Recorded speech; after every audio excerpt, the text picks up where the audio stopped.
Hello and warm welcome दोस्तों।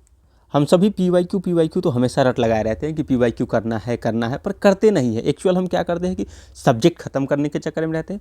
पर P Y Q प्रायः ऐसा है कि हम आज करेंगे कल करेंगे या फिर एकदम धीरे धीरे लेजी होते होते क्या करते हैं उसे इग्नोर कर देते हैं। पर हमारा अगर यूपीएससी में प्रीलिम्स निकालना है तो सबसे ज़्यादा मेन फैक्टर है, चाहे वो मेंस की एग्ज़ाम हो चाहे किसी भी क्षेत्र की एग्ज़ाम हो, अगर उसमें हमें सिलेक्शन लेना है तो सबसे ज़्यादा नीड होती है पी वाई क्यू की।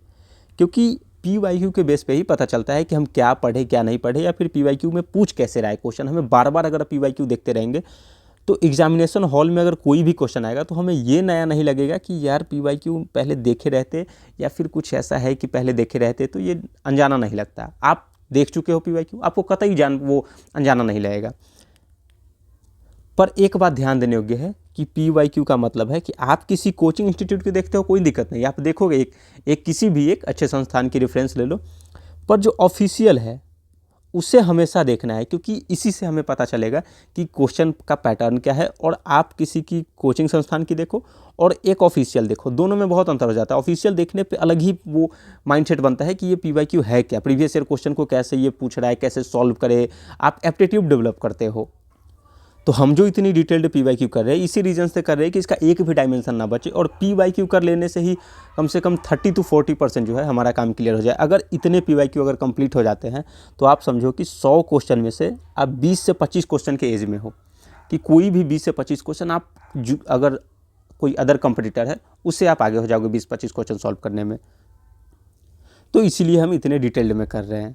तो हमने पिछले सेशन में पॉलिटी का डिस्कस कर लिया था 20 नंबर क्वेश्चन तक। 19 नंबर क्वेश्चन हमने स्किप कर दिया था क्योंकि वो लगातार पॉलिटी की आ रही थी, बीच में कि स्कीम आ गई थी। तो आज 19 नंबर क्वेश्चन पर बात करते हैं। आयुष्मान भारत डिजिटल मिशन के संदर्भ में निम्नलिखित कथनों पर विचार कीजिए। अब Ayushman Bharat digital mission scheme पूछ लिया, अब इसके बारे में पूछ रहा है। पहला ऑप्शन क्या कह रहा है, दूसरा ऑप्शन है और तीसरा ऑप्शन। 3 ऑप्शन में कुछ कुछ बातें कह रहा होगा। तो हमारा काम क्या रहता है कि पहले आप एग्जामिनेशन हॉल में क्वेश्चन पढ़ो, डायरेक्ट यहाँ जाओ कि उपरोक्त में से कौन सा कथन सही है।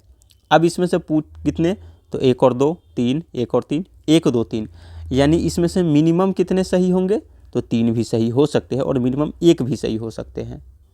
तो इस तरीके की स्टेटमेंट में अगर आपको प्रायः अगर कोई एक गलत स्टेटमेंट मिल गया तो आप तुरंत आंसर तक पहुंच जाओगे। इसमें एलिमिनेशन प्रोसेस बहुत ईजी हो जाती है, क्योंकि कोई भी, हमने बार बार बात करते हैं कि जब 2 से ज़्यादा ऑप्शन हो, 1 और 2 रहता है, तो उससे ज़्यादा वाले अगर कोई ऑप्शन वाले क्वेश्चन हो तो उसमें एलिमिनेशन प्रोसेस बहुत ईजी हो जाती है। अब ऑप्शन 1 क्या कह रहा है कि प्राइवेट अस्पतालों और सरकारी अस्पतालों को इसे अवश्य अपनाना चाहिए। अब देखिए, जैसे आयुष्मान भारत डिजिटल मिशन है, अब कह रहा है कि प्राइवेट अस्पतालों और सरकारी अस्पतालों को अवश्य अपनाना चाहिए, ये एक्सट्रीम स्टेटमेंट की बात कर रहा है। दूसरा कह रहा है कि चूंकि इसका लक्ष्य स्वास्थ्य की सार्वजनीन व्याप्ति है। सार्वजनीन व्याप्ति का मतलब कि सभी लोगों तक, जो ज़रूरतमंद है वहाँ तक पहुँचना चाहिए। तो चूंकि इसका लक्ष्य स्वास्थ्य की सार्वजनीन व्याप्ति है, अंततोगत्वा भारत के हर नागरिक को इसका हिस्सा हो जाना चाहिए, यानी अंततः भारत के हर नागरिक को इसका हिस्सा हो जाना चाहिए। तीसरा ऑप्शन कह रहा है, तो देखिए अब कह रहा है कि यहाँ तो अवश्य हो गया कि भाई हम अगर ये पहला स्टेटमेंट देखें तो हमें क्या सिखाया जाता है एलिमिनेशन प्रोसेस में कि कोई भी एक्सट्रीम स्टेटमेंट हो तो उसे काट दो, तो अभी काटना नहीं है, आप ये अवश्य है। दूसरा में है कि हर नागरिक को, तो हमें ये भी लग रहा है कि एक्सट्रीम स्टेटमेंट है कि हर नागरिक को इसमें कैसे हिस्सा हो जाएगा। तीसरा है यह पूरे देश में निर्बाध रूप से लागू किया जा सकता है। तो पढ़ने से तो ये भी स्टेटमेंट वो एक्सट्रीम स्टेटमेंट लग रहा है कि पूरे देश में निर्बाध रूप से कैसे लागू किया जा सकता है। तो कभी कभी ऐसा होता है कि आप एक क्वेश्चन पढ़ते हो और अगर आप एलिमिनेशन बिना नॉलेज के अगर एलिमिनेशन करने की कोशिश करते हो तो उसमें आपको लगेगा कि तीनों स्टेटमेंट वो एक्सट्रीम है, तो इसमें फिर कट कौन करे। तो फिर अब इसमें से ढूंढना है कि सबसे ज़्यादा एक्सट्रीम स्टेटमेंट कौन है। तो अब जैसे देखिए कि कह रहा है कि चूँकि इसका लक्ष्य स्वास्थ्य की सार्वजनीन व्याप्ति है, अंतत होगा तो भारत के हर नागरिक को इसका हिस्सा हो जाना चाहिए। तो भारत को हर नागरिक को इसका हिस्सा हो जाना चाहिए, नहीं कह रहा है कि हो ही गया हुआ है हर नागरिक। अब ये कह रहा है कि प्राइवेट अस्पतालों और सरकारी अस्पतालों को अवश्य अपनाना चाहिए। अब बहुत सारे ऐसे प्राइवेट अस्पताल होंगे जो कहेंगे कि मैं नहीं अपनाना चाहता हूँ, तो उनके ऊपर बाध्य थोड़ी ना करोगे कि भाई आयुष्मान भारत डिजिटल मिशन है, जितने भी देश में प्राइवेट वो अस्पताल है सबको अपनाना चाहिए, अवश्य ही अपनाना चाहिए। तो ये इस तरीके से एक स्टेटमेंट जो है वो ऐसे कट की जाती है कि आप देखो कि उसमें अति कौन सा है, कौन सा ज़्यादा एक्सट्रीम है उसमें। ठीक, तो अगर इसमें हम एक मेरा गलत है, एक आप कट कर दोगे तो डायरेक्ट आप सीधे आंसर पे पहुंच जाओगे कि केवल 3 ऑप्शन पूछ रहा है। बाकी हम देखते हैं आयुष्मान भारत मिशन के बारे में कि क्या कह रहा है, फिर उसके बाद फिर क्वेश्चन पे डिस्कस करेंगे। Ayushman Bharat digital mission ABDM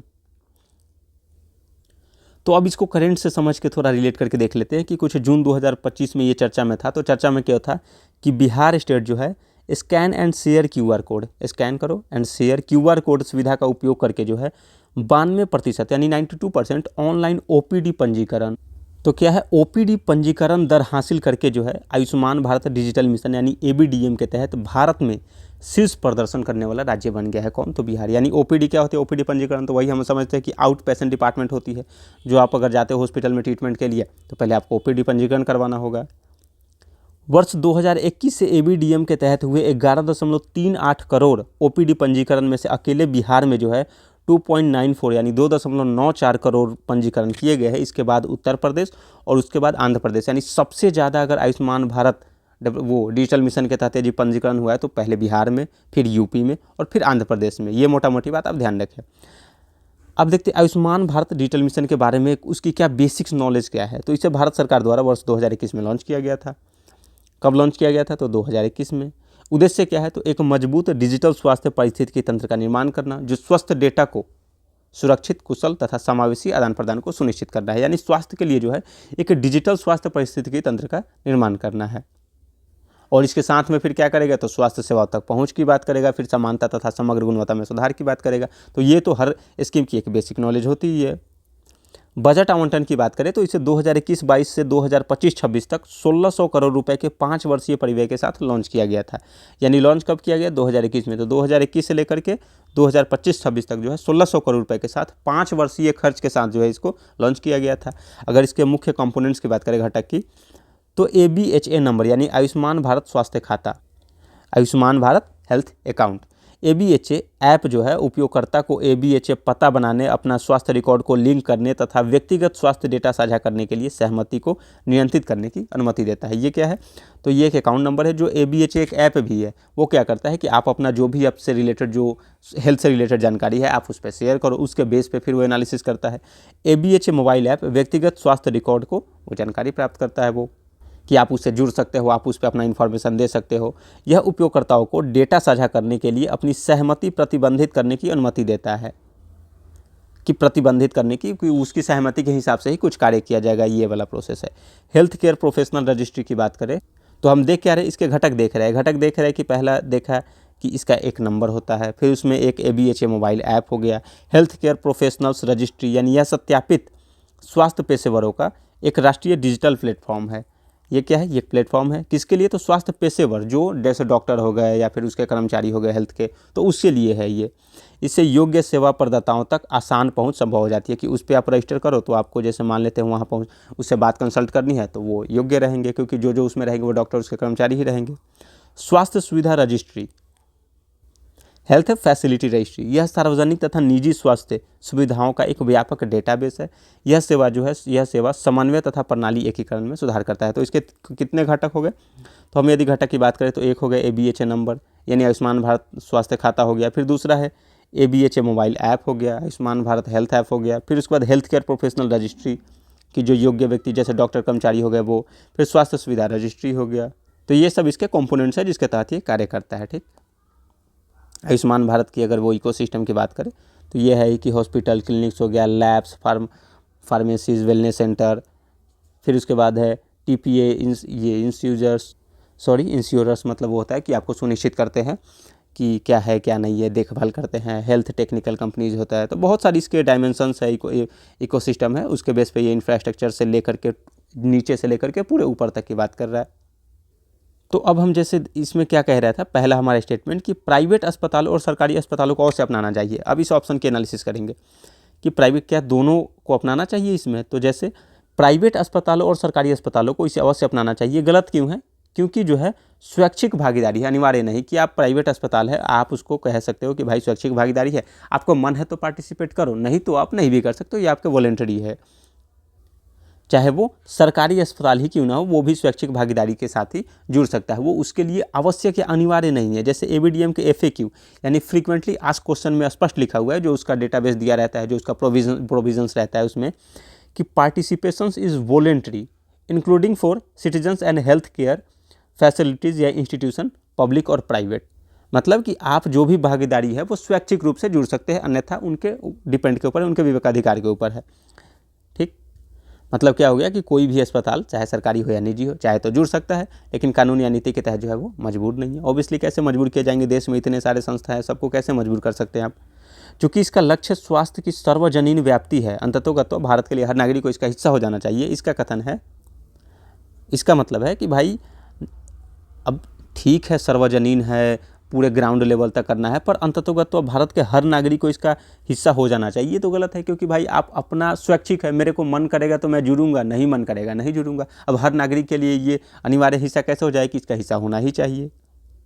तो हमारा दूसरा स्टेटमेंट यही कह रहा था कि भाई ये क्या है कि चूंकि इसका लक्ष्य स्वास्थ्य की सार्वजनिक व्याप्ति और अंततोगत तो भारत के हर नागरिक को इसका हिस्सा हो जाना चाहिए, तो मन के मर्जी के ऊपर है, चाहे वो प्राइवेट अस्पताल हो या सरकारी अस्पताल हो, उनके भी अपना विवेकाधिकार के ऊपर है कि भाई वो स्वैच्छिक है, मन करे तो जुड़े, नहीं मन कर रहा है तो नहीं जुड़े। चाहे वो नागरिक के लिए भी है कि नागरिक को भी अगर मन करेगा तो जुड़ेगा उस मिशन से, नहीं मन करेगा नहीं जुड़ेगा, कोई बाध्यता नहीं है दोनों के लिए। यह पूरे देश में निर्बाध रूप से लागू हो सकता है, तो बिल्कुल हो सकता है निर्बाध रूप से, कोई दिक्कत की बात नहीं है इसमें। ठीक, तो अब हम चलते हैं नेक्स्ट क्वेश्चन पे। ये 19 नंबर क्वेश्चन हो गया, 20 नंबर क्वेश्चन हमारे पहले लेक्चर में ही कंप्लीट हो गया हुआ है। अब नेक्स्ट क्वेश्चन किस सब्जेक्ट से है?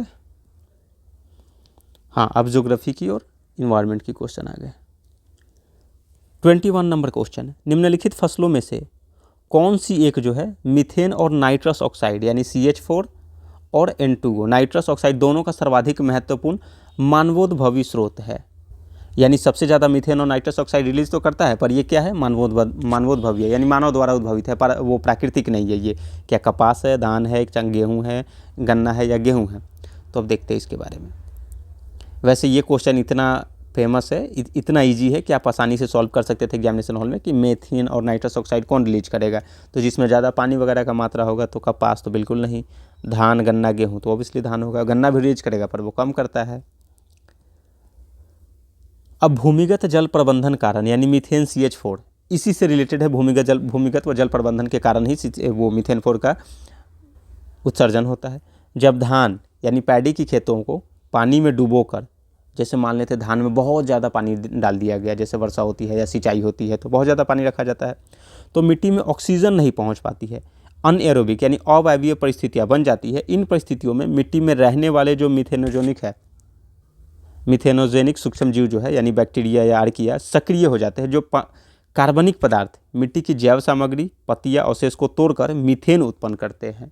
तो मीथेन उत्पन्न करने का प्रोसेस क्या है कि जैसे आप मान लेते ये खेत है, आप इसमें पानी डाल दिया, अब ये पौधा है, यहाँ से ये मिट्टी है, अब ये मिट्टी ढक गया, तो इस मिट्टी में जो कुछ जीवाणु पाए जाएंगे, अब वो कौन जीवाणु है, तो मेथेनोजेनिक सूक्ष्म जीव, ये सक्रिय हो जाते हैं। अब इनका काम क्या है कि कार्बनिक पदार्थ है जैसे में मिट्टी की जैव सामग्री पत्तियां और अवशेष को तोड़कर जो है क्या उत्पन्न करेंगे, तो मीथेन उत्पन्न करते हैं।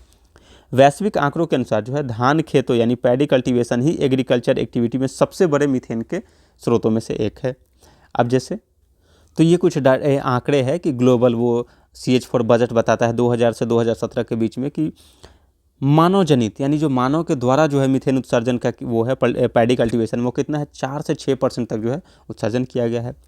भारत में इरिगेटेड राइस फील्ड्स यानी सिंचित जो वो धान के क्षेत्र होते हैं उससे लगभग जो है इतना यानी 3.97 टेराग्राम प्रति वर्ष उत्सर्जित होता है। तो ये उतना इंपॉर्टेंट नहीं है, बस ये है कि ध्यान रखें कि मानवोद्भवी में सबसे ज़्यादा धान है। बाकी यदि अन्य स्रोत की बात करें तो मात्र मीथेन ही नहीं, धान के खेत से N2O भी उत्सर्जित होते हैं। कारण क्या है कि जब ज़्यादा नाइट्रोजन उर्वरक यानी दिया जाता है या मिट्टी में नाइट्रोजन चक्र चलता है तो मिट्टी व पानी की अवस्था बदलने पर N2O बन जाता है। कि आप खेत में क्या किए, ज़्यादा नाइट्रोजन डाल दिए, अब जैसे ही मिट्टी में नाइट्रोजन चक्र परिवर्तन हुआ, नाइट्रोजन चक्र हुआ, मिट्टी व पानी की फेज बदली तो उसे N2O बन जाता है वो नाइट्रस ऑक्साइड। यदि अन्य फसलों की बात करें तो जैसे गेहूं कपास गन्ना जो ऑप्शन में दिया था उसमें जल भराव खेत नहीं बनते। अब जैसे गेहूं में जल भराव की खेती थोड़ी ना होती है, चाहे वो कपास हो चाहे गन्ना हो, अतः उनमें अनएरोबिक जो सॉइल होते हैं कंडीशन नहीं बनते, इसलिए मीथेन एमिशन नहीं होता है। तो जैसे अब इसमें पानी ज़्यादा डाला तो इसीलिए हो गया, जबकि कपास गन्ना और गेहूँ इन सभी में नहीं हुआ। तो अब जैसे ये देखो इमेज, आप देखो ये हमारी धान की खेती होती है, इसमें हम इतने लेवल तक पानी डाल देते हैं, फिर पूरा मिट्टी ढक गया। अब जैसे ही मिट्टी ढक गया तो उसमें वो सूक्ष्म जीव जो होते हैं वो मीथेन को, जो अपशिष्ट पदार्थ होते हैं उसको तोड़ करके मीथेन उत्पन्न करते हैं। तो हमारा इसका आंसर क्या है, ऑप्शन बी धान। 22 नंबर क्वेश्चन है, कृषि की धान गहनता प्रणाली का जिसमें धान के खेतों का बारी बारी से क्लेदन और शुष्कन किया जाता है उसका क्या परिणाम होता है। तो इस क्वेश्चन को सॉल्व करने के लिए ना सबसे पहले इस क्वेश्चन का मीनिंग समझना होगा कि इस क्वेश्चन में कृषि की धान गहनता प्रणाली, इतना तो समझ में आ गया कि धान गहनता प्रणाली यानी धान से रिलेटेड कुछ कल्टीवेशन की बात कर रहा है। अब इस प्रणाली में होता क्या है कि धान के खेतों का बारी बारी से क्लेदन, मतलब पहले पानी डालना यानी उसको गीला करना, भिगाना, और फिर शुष्कन, और फिर उस पानी को बाहर की ओर निकास कर देना, निकाल देना किया जाता है। तो इसका क्या परिणाम होता है? बीज की कम आवश्यकता, तो मीथेन का कम उत्पादन और बिजली की कम खपत। तो ठीक है, ये ऑप्शन तो हम इस कॉमन सेंस से नहीं सॉल्व करते कि बीज की आवश्यकता कम होता है, नहीं पता है। पर दूसरा तो ये आराम से सॉल्व हो सकता है कि मीथेन का कम उत्पादन। ऑब्वियसली बात है, जब बारी बारी से पहले पानी डालेंगे फिर इसको निकाल देंगे तो मीथेन लगातार पानी नहीं बना रहेगा, तो मीथेन का उत्सर्जन कम होगा, तो मीथेन का कम उत्पादन होता है। तो ये तो बिल्कुल सही होना चाहिए, क्योंकि अभी हम नॉलेज की बेस पे नहीं देख रहे, अभी देख रहे हैं कि धान गहनता प्रणाली क्या है ये भी नहीं पता, कि चलो कोई है धान की खेती होती है जिसमें धान के खेतों का बारी बारी से क्लेदन, मतलब उसमें भिगाया गया, पानी डाला गया, और फिर शुष्कन, फिर पानी को निकाल दिया गया। तो अब उसके क्या परिणाम हो सकते हैं? तो बीज की कम आवश्यकता ये पता नहीं है, ठीक है। दूसरा है कि मीथेन का कम उत्पादन, तो एक लगातार पानी बने रहे ना, और एक पानी डालना और फिर इसको निकाल देना, तो मीथेन का कम उत्पादन, तो ये बिल्कुल सही होगा। बिजली की कम खपत, बिल्कुल सही बात है कि भाई लगातार पानी बने रहने के लिए आपको बहुत ज़्यादा पानी डालना पड़ेगा। अब इसमें है कि पानी डालो फिर उसको निकाल दो, तो इसमें ज़्यादा बिजली की कम खपत होगी। ये भी ऑप्शन कॉमन सेंस से सही कर सकते हैं। अब बीज की कम आवश्यकता के लिए हमें थोड़ा सा नॉलेज की ज़रूरत पड़ेगी कि बीज की कम आवश्यकता कैसे हो सकती है, इसमें क्या उसका प्रोसेस है। तो धान गहनता प्रणाली क्या होती है?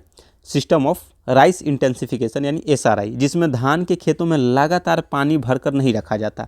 कि एक खेत है उसमें जैसे अब नॉर्मल में क्या होता है कि लगातार पानी भरकर रख रहा है तो उससे धान की अच्छी उपज होती है, लेकिन ये धान गहनता प्रणाली में पानी डाले और उसको फिर निकाल दिए, फिर डाले फिर निकाल दिए उसको, बल्कि बारी बारी से गीला और सूखा रखा जाता है।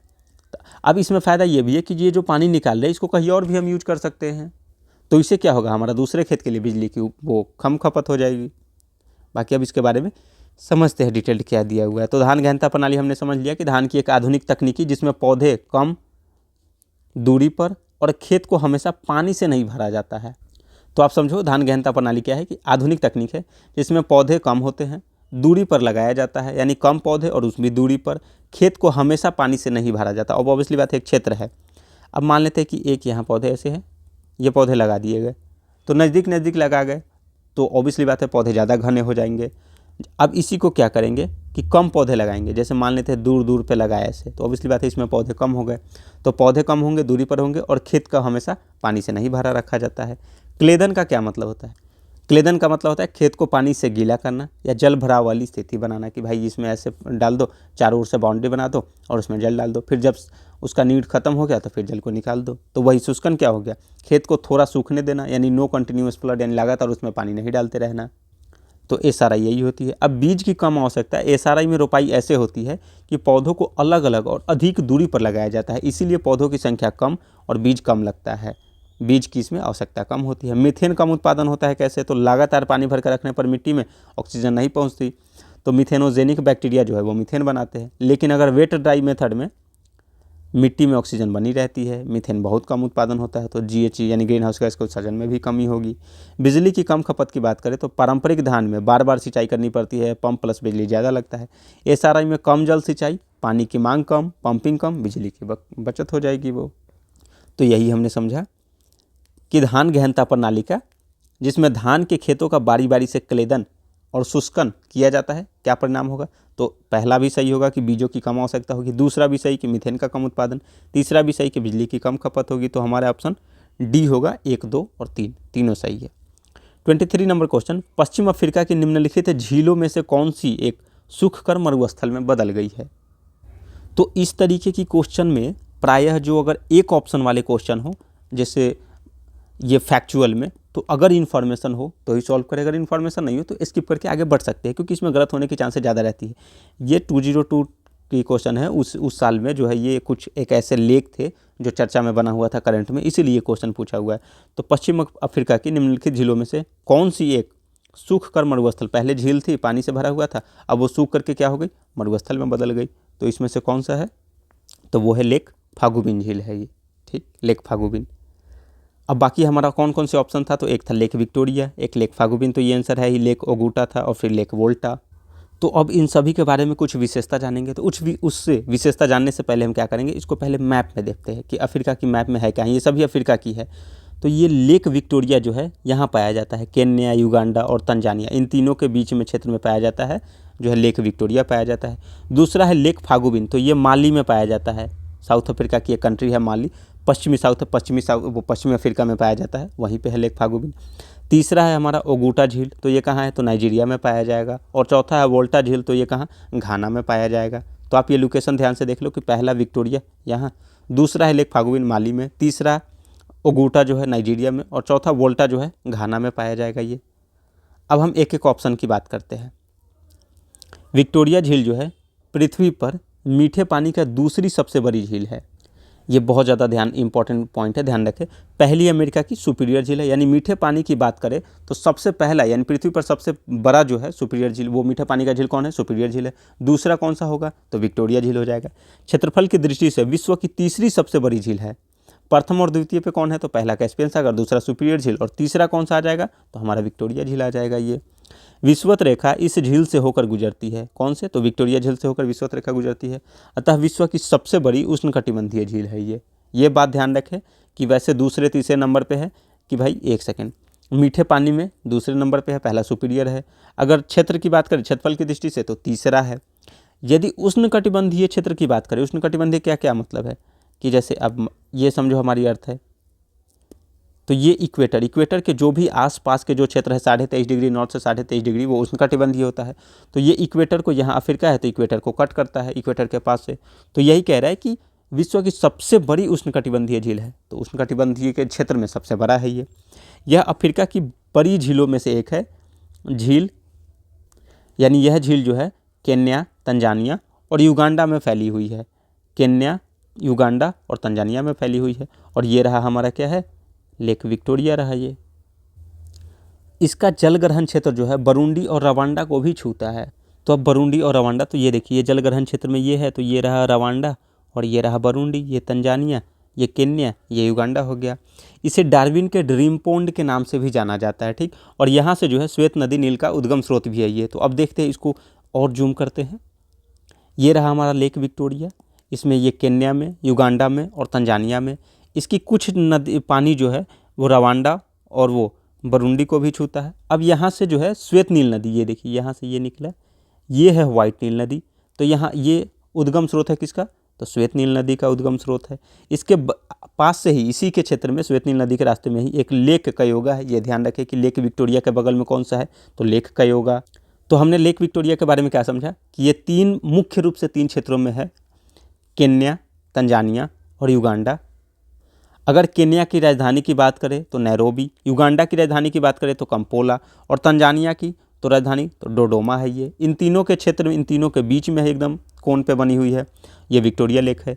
यहीं से श्वेत नील नदी का उद्गम है कि ये स्रोत है श्वेत नील नदी का है। इसी के पास में जो है श्वेत नील नदी के रास्ते में ही लेक कयोगा पड़ता है।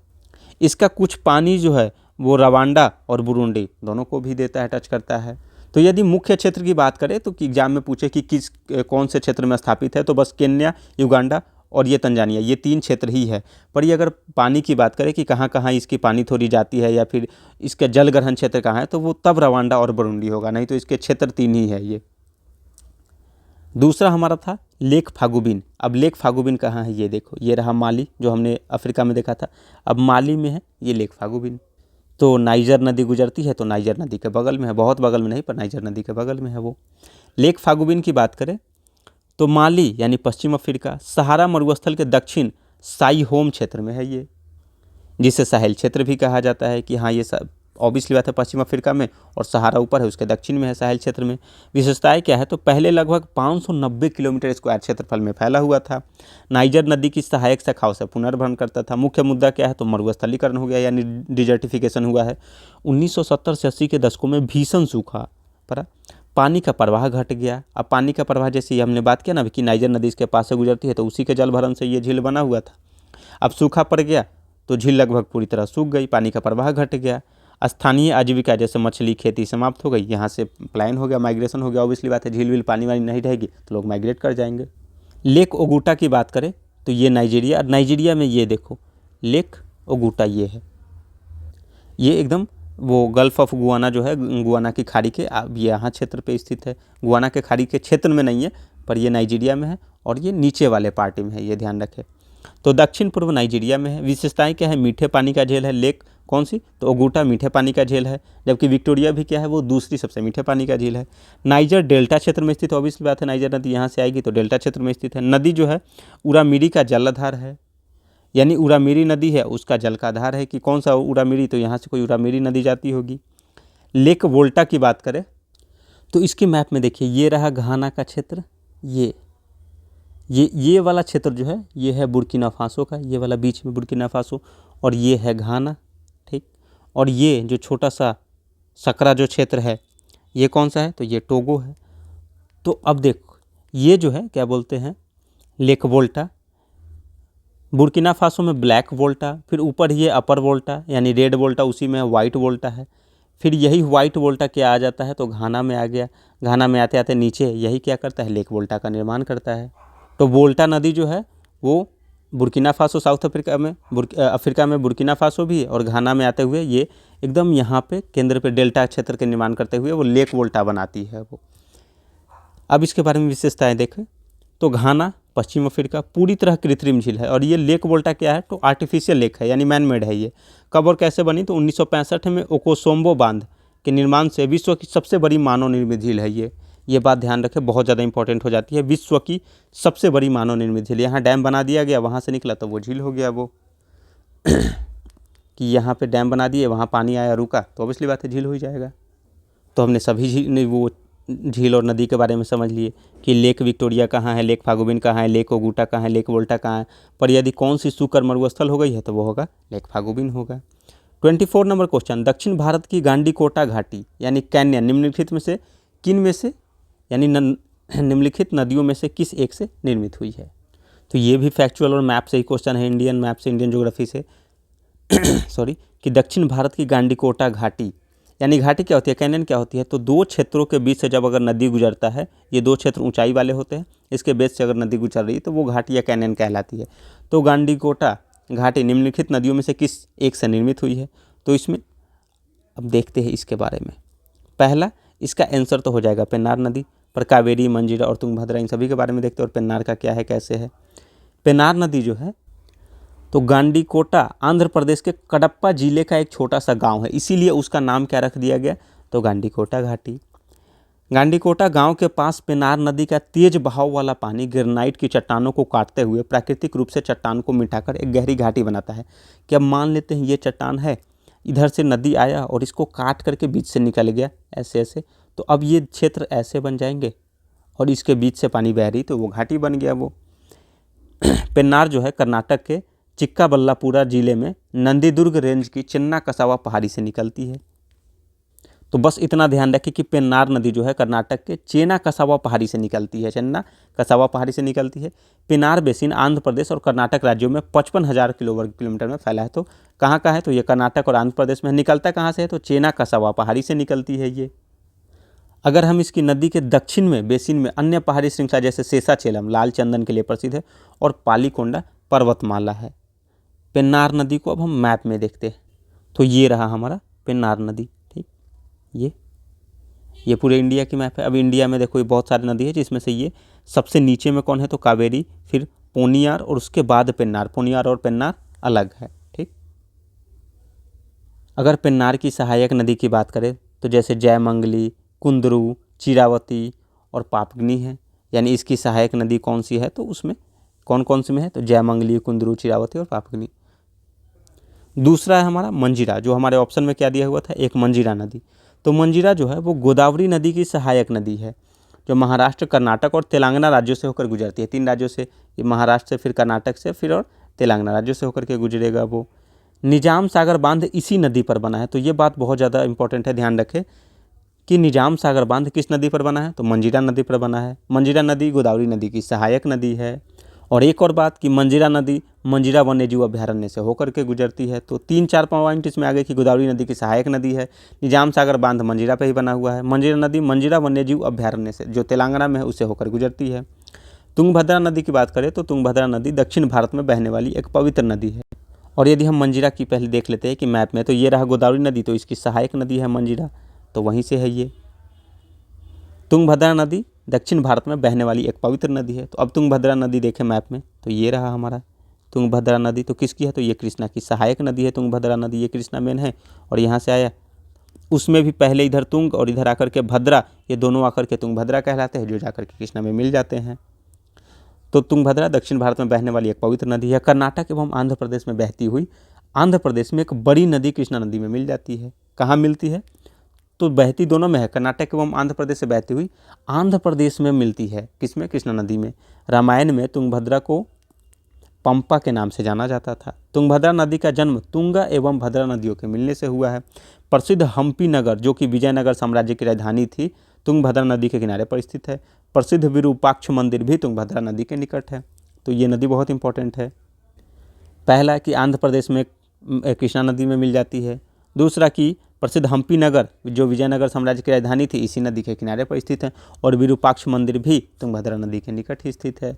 और बाकी एक और नदी की बात करें, कावेरी, तो ये रहा कावेरी, सबसे नीचे है कावेरी नदी। तो हमारा क्वेश्चन क्या था कि दक्षिण भारत की गांडीकोटा घाटी यानी कैन्या निम्नलिखित नदियों में से किस एक से निर्मित हुई है, तो वो है पेन्नार नदी।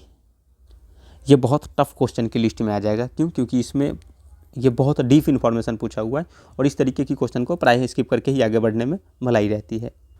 अब 25 नंबर क्वेश्चन, निम्नलिखित युग्मों पर विचार कीजिए। ये शिखर यानी और ये पर्वत, नामचा बरवा गढ़वाल हिमालय, नंदा देवी कुमायूं हिमालय और नोकरेक सिक्किम हिमालय।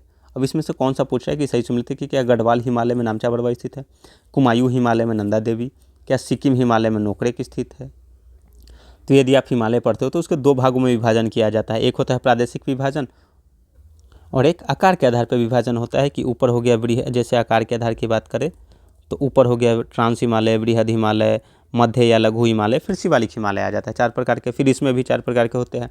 अब जैसे ये हो गया कि पंजाब हिमालय, कुमायूं हिमालय, नेपाल हिमालय और असम हिमालय। तो एक होता है कि वर्टिकल होता है और एक हॉरिजॉन्टल डिवाइड होता है। जैसे अब ये क्या है, ये वर्टिकल डिवाइड हो गया, सॉरी हॉरिजॉन्टल हो गया।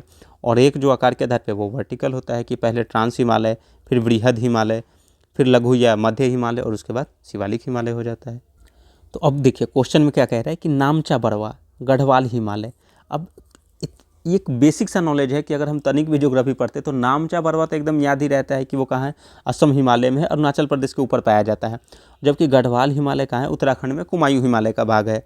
तो अब ये पहला ऑप्शन तो सीधा सीधा एक बेसिक नॉलेज से भी कट जाएगा। जब कोई भी बच्चा अगर यूपीएससी स्टार्ट करता ही है, कोई भी चाहे किसी भी क्षेत्र का हो, उसे नामचा बरवा तो पता ही होता है कि असम हिमालय या अरुणाचल प्रदेश में हो। तो आप पहले ऑप्शन काट दो, केवल 2 या केवल 3। अब आपका बचता है नंदा देवी जो कुमायूं हिमालय की बात कर रहा है, जो उत्तराखंड में, और एक होता है नोकरेक जो सिक्किम हिमालय। तो इसमें से अब नंदा देवी तो ऑब्वियसली बात है उत्तराखंड में, कुमायूं हिमालय में है, तो यही सही होगा। नोकरेक जो है सिक्किम हिमालय में नहीं बल्कि मेघालय में गारो खासी जयंतिया के ऊपर पाया जाता है वो। तो आप मैप में देखते हैं, एक सेकेंड इसको। तो नंदा देवी की बात करें तो ये रहा नंदा देवी, कहाँ, तो यहाँ कुमायूं हिमालय में पाया जाएगा नंदा देवी। फिर उसके बाद नामचा बरवा जो है ये देखो ये असम में पाया जाएगा। और यहीं पे गारो खासी जो जयंतिया है यहीं पे पाया जाता है नोकरेक। ये नोकरेक जो शिखर है वो यहीं गारो खासी जयंतिया में पाया जाता है। अब एक एक देखेंगे कि गढ़वाल हिमालय, कुमायूं हिमालय, सिक्किम हिमालय, फिर नामचा बरवा, नंदा देवी, नोकरेक के बारे में समझते हैं। तो अब जैसे प्रादेशिक विभाजन में आप देखो कश्मीर या पंजाब हिमालय, जो सबसे पहला इधर से प्रादेशिक विभाजन की बात करें तो सबसे पहले है कश्मीर या पंजाब हिमालय। तो सिंधु नदी से सतलज नदी तक, कुमायूं हिमालय सतलुज नदी से काली नदी तक, यानी कुमायूं हिमालय जो है ये सतलुज से काली तक। नेपाल हिमालय काली से लेकर तीस्ता तक, और असम हिमालय तीस्ता से लेकर के दिहांग तक। अब इन सभी में सबसे ज़्यादा यदि प्रादेशिक विभाजन की बात करें तो सबसे बड़ा कौन है एक नंबर पे, तो नेपाल हिमालय। इसकी सबसे ज़्यादा चौड़ाई है कि 800 किलोमीटर, यानी अगर नेपाल हिमालय की बात करें तो इसकी जो चौड़ाई है वो सबसे ज़्यादा है। फिर इसके बाद असम हिमालय 720 किलोमीटर, या असम हिमालय दूसरे नंबर पे आ गए। फिर तीसरे नंबर पे कौन है, तो पंजाब हिमालय। और सबसे छोटा क्षेत्र कौन है, तो कुमायूं हिमालय का सबसे छोटा क्षेत्र है। तो 1 नंबर में नेपाल, दूसरे नंबर में असम, तीसरे नंबर में पंजाब हिमालय और 4 नंबर में, चौथे नंबर पे कुमायूं हिमालय है। अगर पंजाब हिमालय की बात करें, पहले एक एक करके एनालिसिस करते हैं, तो पंजाब या कश्मीर हिमालय में जास्कर है, सॉरी ये थोड़ी स्क्रीनशॉट नहीं दिख रही होगी, पीर पंजाल है, धौलाधर है। अगर सर्वोच्च चोटी की बात करें पंजाब या कश्मीर हिमालय में तो नंगा पर्वत जो है सबसे सर्वोच्च चोटी है वो। कुमायूं हिमालय की बात करें तो मुख्यतः उत्तराखंड में स्थित है। इसकी सर्वोच्च चोटी कौन है, तो नंदा देवी है। बाकी उसमें कौन से कुछ हिमनद स्थित है, तो गंगोत्री हिमनद, यमुनोत्री हिमनद, सतोपथ ग्लेशियर, फिर पिंडर हिमनद या पिंडारी हिमनद जिसको बोलते हैं पिंडारी ग्लेशियर। नेपाल हिमालय की बात करें तो हिमालय का सबसे ऊंचा भाग नेपाल हिमालय ही है। सर्वोच्च चोटी माउंट एवरेस्ट है। माउंट एवरेस्ट की ऊंचाई 8850 मीटर है। अब नेपाली हिमालय की अन्य प्रमुख चोटियाँ तो कंचनजंगा, मकालू, धौलागिरी, अन्नपूर्णा। असम हिमालय की बात करें तो इसकी सर्वोच्च चोटी कौन है? नामचा बरवा है। नामचा बरवा कहाँ स्थित है? तो चीन में भी स्थित है उसका कुछ पार्ट। असम हिमालय की अन्य प्रमुख चोटियाँ है, ये पहुनरी है, फिर कोंगटो है। जो पहुनरी कहाँ है? सिक्किम में है। कोंगटो अरुणाचल प्रदेश में है। अब बाकी हम अभी चलते हैं अब अपने ऑप्शंस पे। पहला था नामचा बरवा। नामचा बरवा के बारे में समझे तो इसकी लोकेशन कहाँ है? तो तिब्बत अरुणाचल के सीमा के पास जो है पूर्वी हिमालय का भाग है। ऊंचाई कितनी है? तो 7782 मीटर। पर्वत श्रेणी तो ईस्टर्न हिमालय का भाग है, पूर्वी हिमालय का। विशेषता क्या है? तो ब्रह्मपुत्र नदी का सबसे बड़ा मोड़ यही है। यही से जो है वो ब्रह्मपुत्र नदी यहाँ मोड़ लेकर के आती है ऐसे, ठीक। तो ब्रह्मपुत्र नदी का सबसे बड़ा मोड़ है। अगर इसे संबंध की बात करें तो तिब्बत में ब्रह्मपुत्र यारलुंग सांगपो नाम से जानी जाती है।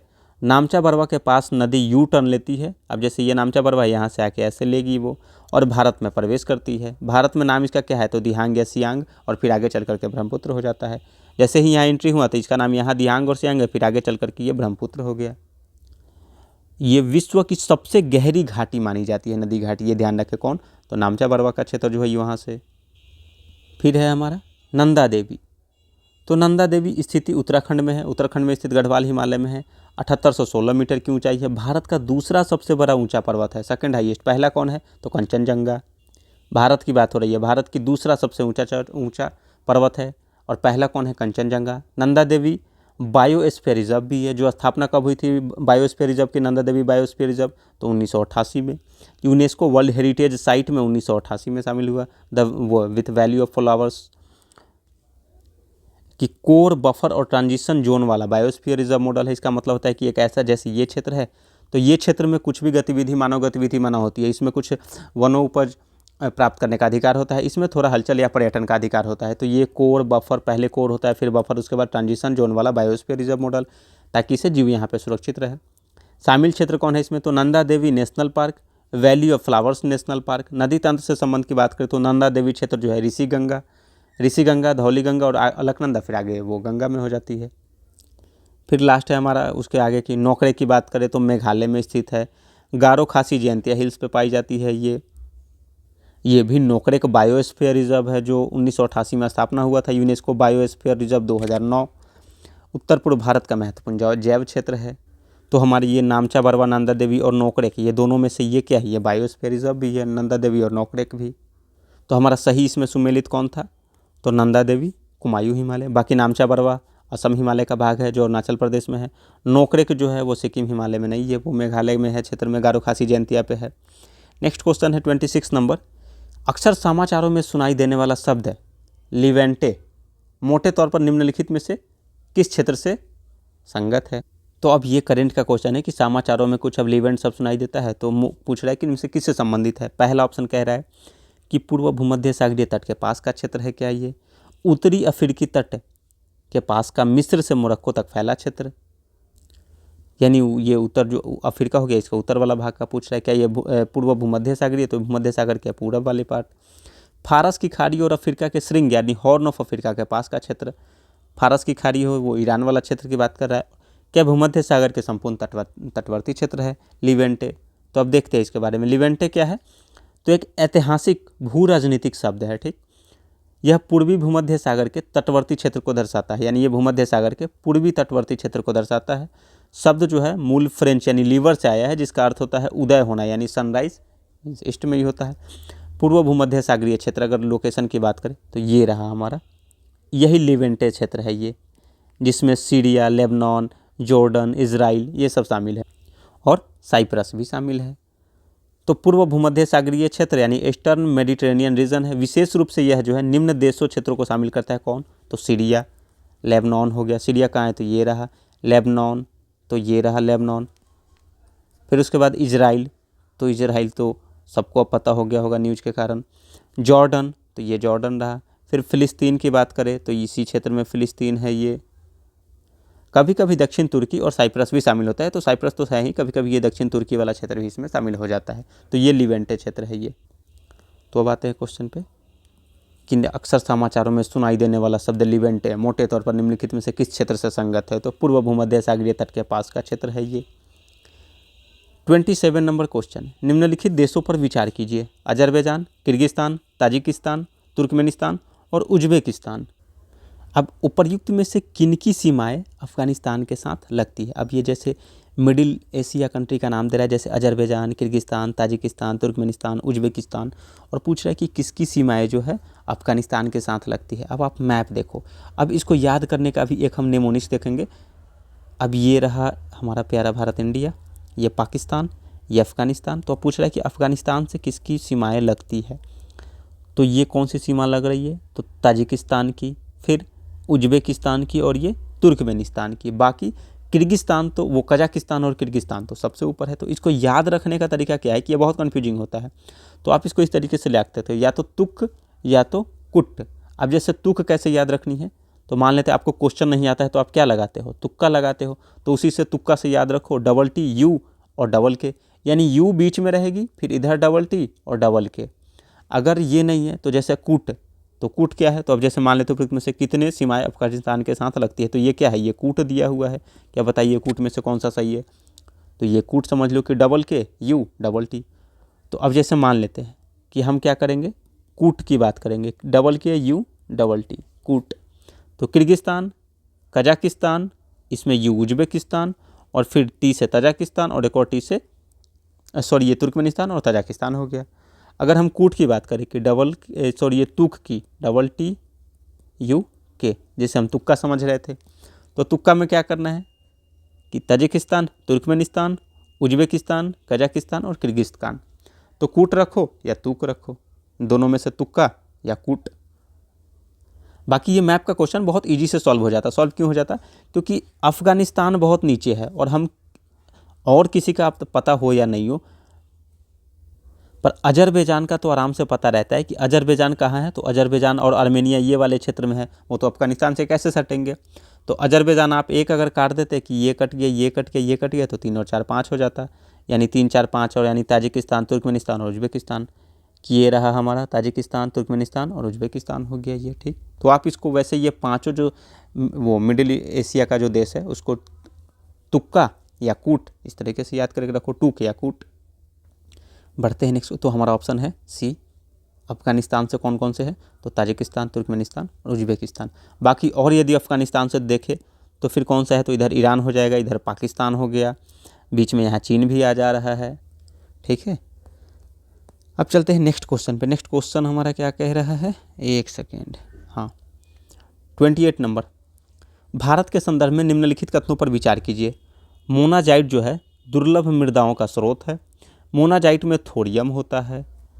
भारत की समस्त तटवर्ती बालुकाओं में, यानी भारत की समस्त जितने भी तट के क्षेत्र में जो बालू है उनमें मोनाजाइट प्राकृतिक रूप से होता है। भारत में केवल सरकारी निकाय ही मोनाजाइट संसाधित या निर्यात कर सकते हैं। तो ये क्वेश्चन, इससे इजी क्वेश्चन एलिमिनेशन के लिए नहीं हो सकती है। ये कह रहा है भारत के संदर्भ में बात कर रहा है। अब कह रहा है कि तीसरा ऑप्शन आप देखो, भारत की समस्त तटवर्ती बालुकाओं में मोनाजाइट प्राकृतिक रूप में होता है। तो क्या ये पॉसिबल है कि जितने भी समस्त तटवर्ती बालुका है उसमें मोनाजाइट पाया जाएगा प्राकृतिक रूप से? बिल्कुल नहीं है भाई, ये बहुत ज़्यादा वो एक्सट्रीम स्टेटमेंट है। तो आप 3 को कट करो, सीधे डायरेक्ट पहुँच जाओ 1 2 और 4। बाकी इसमें हम अगर कीवर्ड की बात करें तो अभी देखेंगे कि मोनाजाइट क्या होता है, दुर्लभ मृदाओं का स्रोत कैसे है वो भी देखेंगे, थोरियम के बारे में थोड़ा समझेंगे। तो अब समझते हैं मामला क्या चल रहा है। ये रहा हमारा, जैसे अब तटवर्ती जो निकाय होता है, तटवर्ती बालू क्षेत्र, उसमें यही मोनाजाइट ऐसे प्राप्त किया जाता है, और ये हो गया मोनाजाइट, हमारा एलिमेंट हो गया ये। तो अब समझते हैं मोनाजाइट के बारे में। मोनाजाइट क्या है? मोनाजाइट एक रेडियोधर्मी फॉस्फेट खनिज है जो मुख्यतः जो है दुर्लभ मृदा तत्व यानी रेयर अर्थ एलिमेंट्स थोरियम का प्रमुख प्राकृतिक स्रोत है। ये किसका है? तो दुर्लभ मृदा तत्व यानी रेयर अर्थ एलिमेंट्स और थोरियम का जो है प्राकृतिक स्रोत है, यानी इसी से ये दोनों निकाला जाता है। मोनाजाइट से ही दुर्लभ मृदा तत्व और थोरियम का उत्पादन किया जाएगा। रासायनिक संगठन की बात करें तो कुछ होता है, उसकी नीड नहीं है उतना। यदि मोनाजाइट से जुड़े कुछ एलिमेंट्स की बात करें तत्व की, तो दुर्लभ मृदा तत्वों में कौन कौन आएगा? तो लाइट रेयर अर्थ वो एलिमेंट्स में सेरियम, लाइट मतलब हल्का होता है, सेरियम हो गया, लैंथेनम हो गया, नियोडमियम हो गया। उपयोग क्या होगा इसको? तो इलेक्ट्रॉनिक्स में, इलेक्ट्रिक वाहन में, पवन टरबाइन में, रक्षा उपकरण में, यानी बहुत सारी चीज़ों में वो उपयोग हो सकता है। थोरियम की बात करें तो रेडियोधर्मी तत्व है। भविष्य का नाभिकीय ईंधन यानी न्यूक्लियर फ्यूल जिसको कहा जाता है, भारत के 3 चरणीय नाभिकीय कार्यक्रम का आधार है। इसलिए मोनाजाइट जो है रणनीतिक खनिज है यानी स्ट्रेटेजिक मिनरल माना जाता है वो। अगर मोनाजाइट के कुछ इतिहास की बात करें तो ये जो है मोनाजाइट एक प्रमुख रूप से लाल भूरे रंग का फॉस्फेट खनिज है। कौन से? तो लाल भूरे रंग का फॉस्फेट खनिज है जिसमें दुर्लभ पृथ्वी ये तत्व होते हैं, हमने समझ लिया। वर्ष 1993 तक निजी कंपनियों को समुद्र तट की बालुकाओं में, यानी निजी कंपनियों की समुद्र तट की जो बालुकाओं होते हैं उसमें खनिजों का उत्खनन करने की अनुमति नहीं थी 1933 तक। उदारीकरण के बाद, ये 33 नहीं 93 होगा, उदारीकरण के बाद निजी कंपनियों को शुरू में गार्नेट और सिलीमेनाइट के खान में खनन करने की अनुमति दी गई थी और इसके बाद अन्य खनिजों के लिए अनुमति दी गई है। तो अब यदि क्वेश्चन आए कि क्या निजी खनिज, वो निजी कंपनियां उसमें खनन कर सकती है, तो बिल्कुल सही बात है। वर्ष 2016 में पहले के एक संशोधन ने निजी कंपनियों को समुद्र तट की रेत खनन पर रोक लगा दी जहां मोनाजाइट का संकेंद्रण 0.75% से अधिक था। यदि कोई ऐसा क्षेत्र, तटवर्ती क्षेत्र है जहाँ अगर मोनाजाइट की संख्या 0.75% से अधिक है तो निजी क्षेत्रों पर रोक लगा दी गई बालू खनन के लिए। निजी फर्मों को मोनाजाइट के प्रसंस्करण या निर्यात से प्रतिबंधित किया गया है। क्यों? क्योंकि ये थोरियम का आधार है तो परमाणु फ्यूल उसे कहा जाता है, इसीलिए यह एक सरकारी एकाधिकार बना हुआ है जिसे परमाणु ऊर्जा विभाग के दायरे में रखा जाता है। तो अब थोरियम से संबंधित जो भी है वो सरकार के दायरे में आ गया, निजी कंपनी उसमें नहीं है। मोनाजाइट कहाँ पाया जाता है? तो वैश्विक स्तर पर भारत, ब्राज़ील, ऑस्ट्रेलिया, यानी ये अगर वर्ल्ड की मैप है तो ये ब्राज़ील, यहाँ भारत, ये ऑस्ट्रेलिया हो गया, फिर भारत के नीचे श्रीलंका हो गया और यहीं पे फिर यहाँ मलेशिया हो गया। भारत में मोस्ट इम्पॉर्टेंट यदि बात करें मोनाजाइट की कैसे पाया जाता है तो तटीय बालुकाओं में पाया जाता है। प्रमुख राज्य कौन है? तो केरल, चवरा तट, तमिलनाडु, मन्नौल कुरिची तट, यानी ये कोई भी, अब भारत का जैसे मान लेते ये है तो तट का क्षेत्र तो साउथ में, ये नीचे ये तट का क्षेत्र तो वहीं पाया जाएगा। आंध्र प्रदेश में श्रीकाकुलम और विशाखापट्टनम, ओडिशा में गंजाम, फिर पश्चिम बंगाल में कुछ सीमित क्षेत्र में पाया जाता है ये। यदि इससे रिलेटेड कानून की बात करें, कानून पक्ष लीगल पॉलिसी क्या है, तो सख्त नियंत्रण इसलिए है क्योंकि वो थोरियम रेडियोधर्मी पदार्थ है और इसे थोरियम का एक स्रोत है।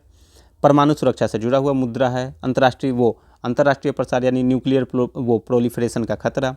यानी भारत में नियम की बात करें तो मोनाजाइट को ऑटोमेटिक मिनरल्स में रखा गया है, निजी क्षेत्र की अनुमति नहीं है, हम समझ गए, ये बहुत इंपॉर्टेंट पॉइंट है।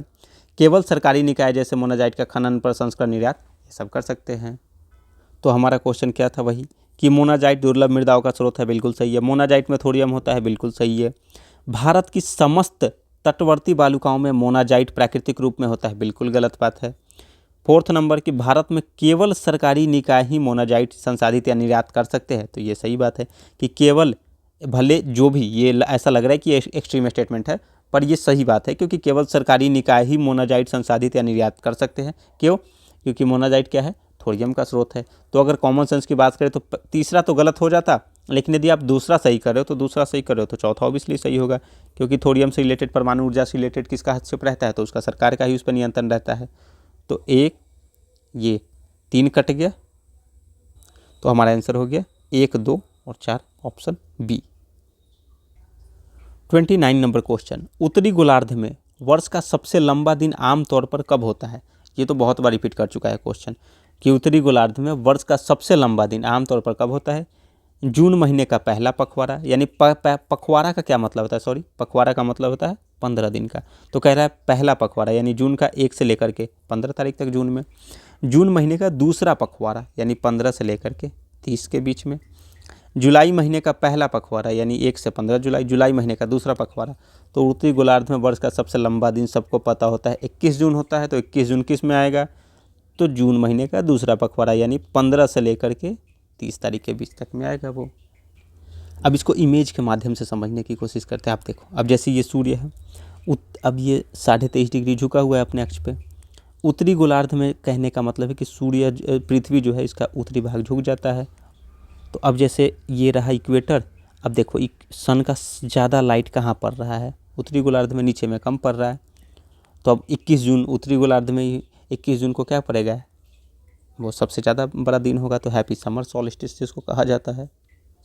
जैसे ये देखो, ये रहा हमारा सन, अब ये रहा 21 जून, 21 जून को ये। अब इससे रिलेटेड जैसे अब बेसिक कॉन्सेप्ट थोड़ा डिस्कस कर लेते हैं, फिर उसके बाद देखेंगे कि और क्या इसमें कुछ एक्स्ट्रा इन्फॉर्मेशन है। अगर बेसिक कॉन्सेप्ट की बात करें तो सबसे लंबा दिन ग्रीष्म अयनांत यानी समर सॉलिस्टिस, सबसे लंबा दिन।